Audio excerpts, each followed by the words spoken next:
আসসালামু আলাইকুম। প্রিসেপ্টরের এই ব্যতিক্রম আয়োজনে তোমাদের সবাইকে স্বাগতম।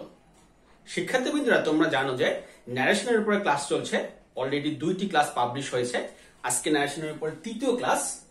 ইতিপূর্বে যে 2টি ক্লাস পাবলিশ হয়েছে, এই 2টি ক্লাসে আমি রিপোর্টিং ভার্বের টেন্স এবং পারসন এই 2টি বিষয়ে আলোচনা করেছি। অর্থাৎ ন্যারেশন চেঞ্জ করার সময়, ডিরেক্ট থেকে ইনডাইরেক্ট করার সময় রিপোর্টিং ভার্বের মধ্যে যে 2টা বিষয়ের চেঞ্জ হয়, পারসন এবং টেন্স, এই 2টা বিষয় নিয়ে আলোচনা করা হয়েছে।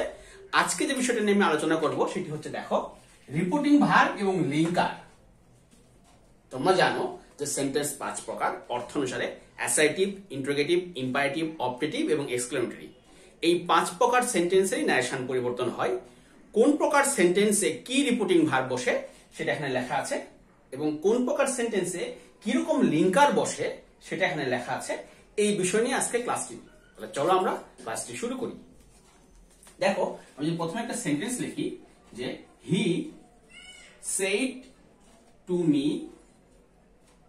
আই নো, মনে কর আই নো দা ম্যান, এটা একটা অ্যাসার্টিভ সেন্টেন্স। এই যে আই নো দা ম্যান, এটা কি অ্যাসার্টিভ সেন্টেন্স।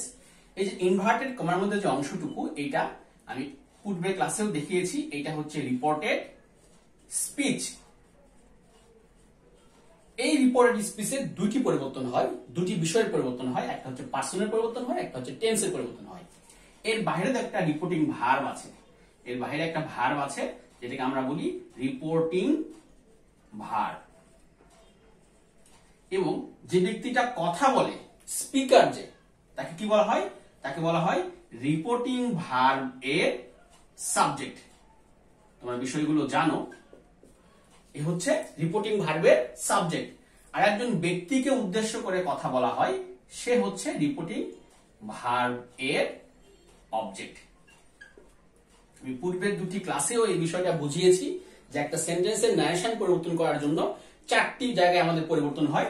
প্রথমে হচ্ছে রিপোর্টেড স্পিচে পরিবর্তন হয়, সেটা পারসন এবং টেন্সের। এরপরে কি রিপোর্টিং ভার্বে পরিবর্তন হয়, যেটা লেখা আছে এখানে। এরপরে কি দেখো, এরপরে হচ্ছে এই যে কমা যে আছে, এই যে ইনভার্টেড কমাগুলো, এবং এখানে আরেকটা কমা আছে, এই কমাগুলো উঠে যে এখানে কি বসে? এখানে একটা লিঙ্কার বা কানেক্টর বসে। 4টি জিনিস পরিবর্তন মাথায় রাখো। রিপোর্টেড স্পিচ, এখানে পারসন এবং টেন্স, পারসন এবং টেন্স, রিপোর্টিং ভার্ব এবং লিঙ্কার, এই 4টি পরিবর্তন। তাহলে রিপোর্টেড স্পিচের পরিবর্তন অলরেডি আমাদের আলোচনা হয়েছে পূর্বের 2টি ক্লাসে। আজকে আলোচনা করতেছি কি রিপোর্টিং ভার্ব এবং কি রিপোর্টিং ভার্ব এবং এই যে কমাগুলো উঠে যে লিঙ্কার বসে, এখানে যে লিঙ্কার বসে, সেই লিঙ্কার সম্পর্কে। তাহলে দেখো, এখানে চার্টে লেখা আছে প্রথমে কি অ্যাসার্টিভ সেন্টেন্স। অ্যাসার্টিভ সেন্টেন্সে দেখো কি লেখা আছে, said oblique told. Assertive sentence লেখা আছে সেইড অবলিক টোল্ড, আর লিঙ্কার কি আছে? গেট। অর্থাৎ কখনো সেইড বসে, কখনো টোল্ড বসে। তাহলে চলো আমরা দেখি কখন সেইড বসে, কখন টোল্ড বসে। মনে করো এই সেন্টেন্সটা, এই সেন্টেন্সের সঙ্গে আমি যদি আরেকটি সেন্টেন্স লিখি, দেখো, he said I know the man. He said I know the man. এই 2টি সেন্টেন্সের মধ্যে পার্থক্য কি? পার্থক্য হচ্ছে এখানে টু প্লাস অবজেক্ট একটা অংশ আছে যেটা এখানে নেই। বিষয়টা ভালো মতো বুঝো। হি সেড টু মি, এখানে টু মি আছে কিন্তু এখানে টু মি নেই। I know the man, I know the man. এখানে উভয় সেন্টেন্সই অ্যাসার্টিভ, এটাও অ্যাসার্টিভ, এটাও অ্যাসার্টিভ। যদি অ্যাসার্টিভ সেন্টেন্সে রিপোর্টিং ভার্বের পরে অবজেক্ট বসে, অ্যাসার্টিভ সেন্টেন্সে যদি রিপোর্টিং ভার্বের পরে অবজেক্ট বসে, তাহলে বসবে টোল্ড। আর যদি অবজেক্ট না থাকে তাহলে বসবে সেইড। তাহলে এখানে একটা বিষয় খেয়াল করো, এখানে এই সেইডের সঙ্গে এই টু একসঙ্গে উঠে যাবে। সেইডের সঙ্গে টু উঠে যে এর পরিবর্তে কি বসবে? টোল্ড বসবে। তাহলে হি টোল্ড মি। আর যেহেতু এখানে অবজেক্ট নেই, অর্থাৎ to me, to him, to her, কিছু একটা থাকার কথা সেটা নেই, সেহেতু এখানে কি বসবে? সেহেতু বসবে এখানে হি সেড। অবজেক্ট থাকলে অবজেক্ট এবং প্রিপোজিশন সহকারে টোল্ড, অবজেক্ট না থাকলে সেইড, সেইডই থাকবে। এখন দেখো, অ্যাসার্টিভ সেন্টেন্সে লিঙ্কার কি বসে? দ্যাট বসে। তাহলে এখানে he told me that, he said that. হয়ে গেল আজকে 2টা change. Reporting verb said to পরিবর্তে told, said said থাকলো, linkers that that. এখন আমরা জানি I first person, I mention করবে কাকে? রিপিটিং ভার্বের সাবজেক্ট কে। প্রথম ক্লাসে আমি আলোচনা করেছি। I মেনশন করবে হি কে, এখানে হি বসবে। নো কি? প্রেজেন্ট টেন্স, এর পাস্ট কি হবে? নিউ। দ্বিতীয় ক্লাসে এটা আলোচনা করেছি, he knew the man, the man third person, এইটার কোনো পরিবর্তন হবে না, কারণ থার্ড পারসন পরিবর্তন হয় না। একইভাবে দেখো আই নো দ্য ম্যান, যদি এখানে হি নিউ দ্য ম্যান, তাহলে এটা তাই হবে, he knew the man. Just এইটুকু জিনিস মনে রাখলে assertive sentence clear. Assertive sentence নিয়ে অতটা ঝামেলা হয় না, ঝামেলাগুলো হয় পরবর্তী ক্ষেত্রে, পরবর্তী সেন্টেন্সের ক্ষেত্রে। এরপর আসো কি ইন্টারোগেটিভ সেন্টেন্স। দেখো ইন্টারোগেটিভ সেন্টেন্সে রিপিটিং ভার্ব একটাই, সেটা কি? আস্কড। কিন্তু লিঙ্ক আর কখনো ইফ, কখনো ডাব্লিউএইচ ওয়ার্ড, কখনো ইফ, কখনো ডাব্লিউএইচ ওয়ার্ড। ইফটা কখন? দেখো ইফটা হচ্ছে হেল্পিং ভার্ব হইলে, হেল্পিং ভার্ব হইলে, মনে করো হেল্পিং ভার্ব হইলে ইফ, আর ডাব্লিউএইচ ওয়ার্ড হলে ডাব্লিউএইচ ওয়ার্ড। এই বিষয়টা কি? চলো আমরা একটু বিস্তারিত দেখি। এখন দেখো আমি এখানে দুটো সেন্টেন্স লিখেছি, হ্যাভ ইউ ডান দিস আর why have you done this. এই দুটি সেন্টেন্স ইন্টারোগেটিভ সেন্টেন্স, কারণ দুটি শেষে কি আছে? ইন্টারোগেটিভ চিহ্ন আছে।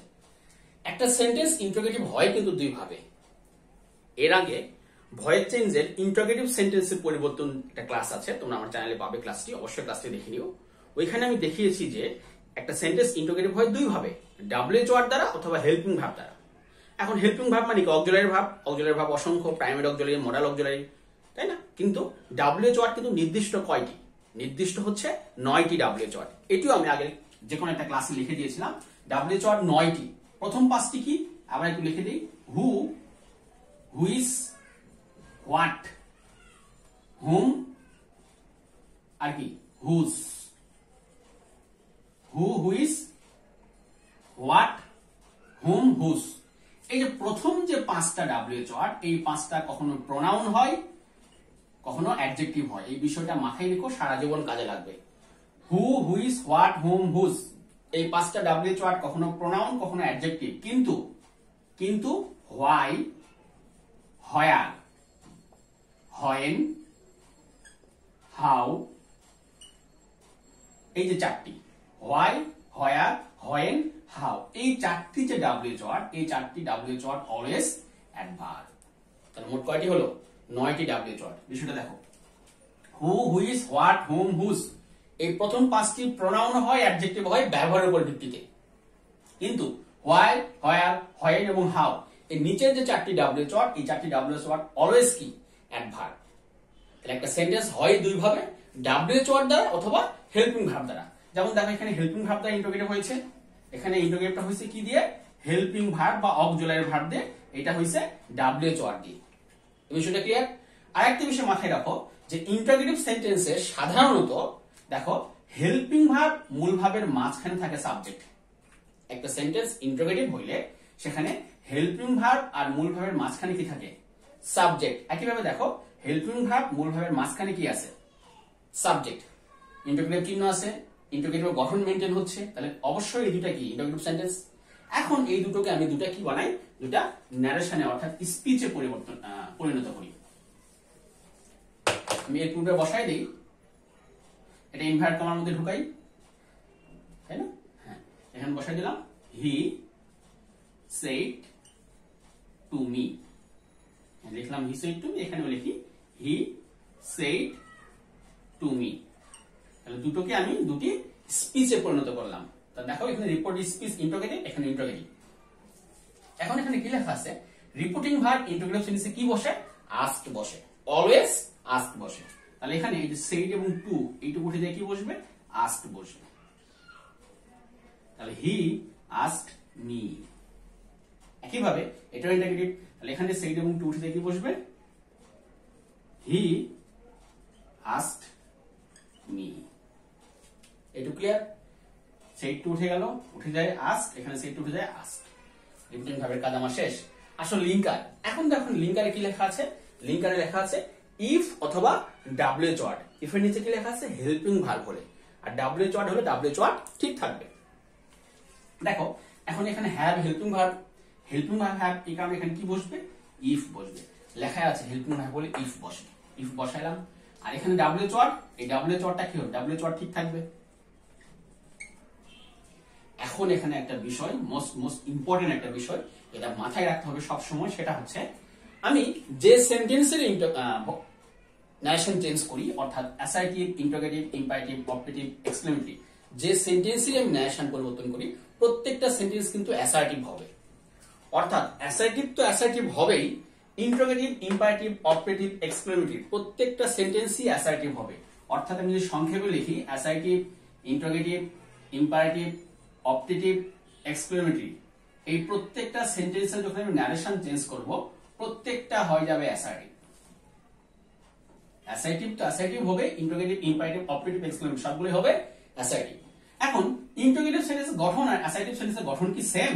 দেখো, ইন্টারোগেটিভ আর অ্যাসার্টিভের গঠন কি সেম? না। যেমন এটা interrogative sentence, have you done this, আমি এখানে এক্সট্রা করে লিখি হ্যাভ ইউ ডান দিস, এটা ইন্টারোগেটিভের গঠন। কিন্তু যদি আমরা এই সেন্টেন্সটাকে অ্যাসার্টিভ করি, তাহলে কি ইউটা আগে আসবে না? ইউটা আগে আসবে, তাহলে কি হবে, you have done this, sorry, you have done this full stop, interrogative full stop হবে, কারণ অ্যাসার্টিভ হচ্ছে। তাহলে have you done this, helping verb, subject, মূল ভার্ব, ইন্টারোগেটিভের গঠন। যখন অ্যাসার্টিভ করব, প্রথমে সাবজেক্ট, এরপরে হেল্পিং ভার্ব, এরপরে মূল ভার্ব, এটা অ্যাসার্টিভের গঠন। একইভাবে why have you done this, যদি সামনে একটা হোয়াই থাকে, why have you done this, কোনো সমস্যা নেই, এখানেও হোয়াই থাকবে। তার মানে এখান থেকে আরেকটা বিষয় ক্লিয়ার হও, যে প্রথমে ডাব্লিউএইচ ওয়ার্ড থাকলেই কিন্তু সেন্টেন্স ইন্টারোগেটিভ নয়। আমরা মনে করি যে হু, হুইজ, হোয়াট, হুম, হুজ এগুলো থাকলে সেন্টেন্স প্রথমে, এগুলো প্রথমে থাকলেই সেন্টেন্সটা ইন্টারোগেটিভ হবে না, কথা কিন্তু সম্পূর্ণ ঠিক নয়। দেখো, ডাব্লিউএইচ ওয়ার্ড প্রথমে থাকলে সেন্টেন্সটা ইন্টারোগেটিভ নয়। ইন্টারোগেটিভের একটা গঠন আছে, হেল্পিং ভার্ব, সাবজেক্ট, মূল ভার্ব, কিন্তু এখানে কি সে গঠন মেইনটেইন হচ্ছে? না, এখানে কিন্তু সে গঠন মেইনটেইন হয় নাই। এখানে প্রথমে সাবজেক্ট, এরপরে হেল্পিং ভার্ব, এরপরে মেইন ভার্ব, এটা অ্যাসার্টিভের গঠন, ইন্টারোগেটিভ নয়। তাহলে এই সেন্টেন্সটাকে আমাকে why have you done this এই গঠনে সাজিয়ে নিতে হবে, অর্থাৎ সাবজেক্টটা আগে আসবে। একইভাবে যদি আমি এখান থেকে হোয়াইটা বাদ দিই, তাহলে কি হচ্ছে, হ্যাভ ইউ ডান দিস এই গঠন হচ্ছে, এটাকে আমাকে এই গঠনে সাজিয়ে নিতে হবে, অর্থাৎ ইউটা সাবজেক্টের আগে আসবে। তার মানে আমি এটা ধরি বা এটা ধরি, যে সেন্টেন্সে আমি বলি ইউটা সাবজেক্টের, সরি, ইউটা হেল্পিং ভার্বের আগে আসবে, অর্থাৎ ইউটা হ্যাভের আগে আসবে, এখানে ইউ হ্যাভের আগে আসবে, কারণ সেন্টেন্স হয়ে যাবে কি, অ্যাসার্টিভ। খুব ইম্পর্টেন্ট একটা কথা, এই বিষয়টা মাথায় রেখো। তাহলে ইউটা আগে আসবে, ইউ কোন পারসন, সেকেন্ড পারসন, তাহলে ইউটা অনুসরণ করবে কাকে, মি কে অনুসরণ করবে। ইউ এখানে সাবজেক্ট, তাহলে মি সাবজেক্ট কি, আই, ইফ আই, কারণ me subject from I, you এখানে সাবজেক্ট। হ্যাভ এর পাস্ট কি, had, if I had done this থাকলে কি হয়, দ্যাট হয়। এগুলো সবগুলো পরিবর্তন আমি আগের ক্লাসে দেখিয়েছি, অবশ্যই প্রিভিয়াস দুটি ক্লাস দেখে নিবে, তাহলে এই ক্লাসটি বুঝতে অনেকটাই সহজ হবে। তাহলে ইউটা হ্যাভের আগে আসলো, আই হইলো, হ্যাভের পাস্ট হ্যাড, ডান দিস থাকলে দ্যাট হয়। ক্লিয়ার? দেখো, একইভাবে ইউটা হ্যাভের আগে আসবে, তাহলে ইউ সেকেন্ড পারসন অনুসরণ করবে কাকে, me K, me subject from কি, আই, তাহলে হোয়াই আই, সেম নিয়ম, আই হ্যাড ডান দিস থাকলে দ্যাট। তাহলে ইন্টারোগেটিভ সেন্টেন্সের গঠনে তোমরা কয়েকটা বিষয় আজকে ক্লিয়ার হইলে, সেটা হচ্ছে এই বিষয়টা, assertive, interrogative, imperative, operative, exclamatory প্রত্যেকটা অ্যাসার্টিভ হবে, অর্থাৎ প্রত্যেকটাকে অ্যাসার্টিভের গঠনে সাজিয়ে নিতে হবে। সেক্ষেত্রে দেখো, ইন্টারোগেটিভের পরে কি, ইন্টারোগেটিভ চিহ্ন, প্রশ্নবোধক চিহ্ন, এই যে প্রশ্নবোধক চিহ্ন, কিন্তু সেটা হয়ে যাবে কিন্তু ফুল স্টপ, কারণ সেন্টেন্সটা অ্যাসার্টিভ হবে। ইন্টারোগেটিভের গঠন, হেল্পিং ভার্ব অর্থাৎ অক্সিলারি ভার্ব, মূল verb, sorry, auxiliary verb, subject, main verb, auxiliary verb, subject, main verb, অর্থাৎ এই যে সাবজেক্ট, এই সাবজেক্টটা অক্সিলারি ভার্ব আর মেইন ভার্বের মাঝখানে বসে ইন্টারোগেটিভে। আর সবচেয়ে ইম্পর্টেন্ট যে বিষয়, সেটা হচ্ছে একটা সেন্টেন্স কিন্তু ইন্টারোগেটিভ হয় দুই ভাবে, ডাব্লিউএইচ ওয়ার্ড দ্বারা অথবা অক্সিলারি ভার্ব, হেল্পিং ভার্ব দ্বারা। ডাব্লিউএইচ ওয়ার্ড কয়টি, 9টি, প্রথম 5টি প্রোনাউন বা অ্যাডজেক্টিভ, আর পরের 5টি কি, অ্যাডভার্ব, আর হেল্পিং ভার্ব অসংখ্য আছে, যেমন মডাল অক্সিলারি কয়টি, 18টি, প্রাইমারি অক্সিলারি 14টি, তাদের মধ্যে ম্যাক্সিমামই সেন্টেন্সের শুরুতে এসে হেল্পিং ভার্ব হিসেবে ব্যবহৃত হয়। তাহলে এই গেল আজকে আমাদের অ্যাসার্টিভ এবং ইন্টারোগেটিভ নিয়ে আলোচনা। পরবর্তী ক্লাসে আমি ইম্পারেটিভ, অপারেটিভ এবং এক্সক্লেমেটরি এই 3টি বিষয় নিয়ে আলোচনা করব। তাহলে আজকে এই পর্যন্তই, আর ক্লাসটি বড় করি না। আগামী ক্লাসে আবার ন্যারেশন নিয়ে তোমাদের সঙ্গে দেখা হবে ইনশাল্লাহ। ততক্ষণ পর্যন্ত সবাইকে ধন্যবাদ। আসসালামু আলাইকুম।